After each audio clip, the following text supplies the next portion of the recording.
Сәлем достар, бүгін сіздерге суық тигенде не істеу керек жайлы айтатын боламыз. Ең алдымен каналға тіркеліп, лайк басып пікірлеріңізді қалдыра кетіңіздер. Суық тигенде не істеу керек? Егер сізді жөтел қатты қысса, ыстық сүтке 1 шай қасық бал салып ішіңіз. Ал жас балаларға інжірдің тұнбасын сүтпен ішкізген пайдалы. Ангина басталып келе жатқанда жарты лимонды қабығымен қоса асықпай шайнау керек. Бұдан соң 1 сағат бойы лимон қышқылы тамақтың шырышты қабатына әсер ету үшін ештеңе жемеу керек. Салқын тиіп, жөтел пайда болса, көкірегіңізді құрғақ шүберекпен сүртіп, ерітілген май жағыңыз. Егер қайың майы болса, оны қосып жаққаныңыз жөн. Төменде жөтелге қарсы түрлі тұнбаларды ішуді ұсынамыз.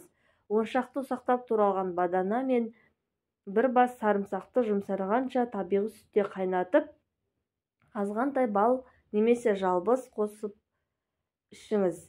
Қабылдау мөлшері күніне 1 рет, 1 ас қасық.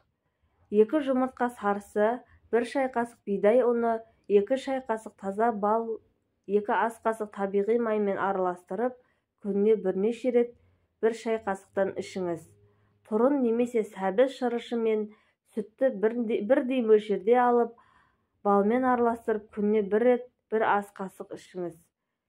Одан кейін 1 тұрынға 10 грамм бал қосып қойып, 12 сағаттан соң пайдалануға болады. Қабылдау мөлшері күніне 4-5 рет 1 шай қасықтан. 1 стакан жылы суға 1 шай қасық тұз, жарты шай қасық ас содасы, 2-3 тамшы йодты қосып шайыңыз. Мүк жидек шырынын сүтпен қосыңыз. Қызылша шырынымен шаю үшін оны ұсақ үккіштен өткізіп, шырынын бөліп алып, 1 стакан шырынға 1 шай қасық асханалық сірке суын қосып, күніне 5-6 рет шайыңыз.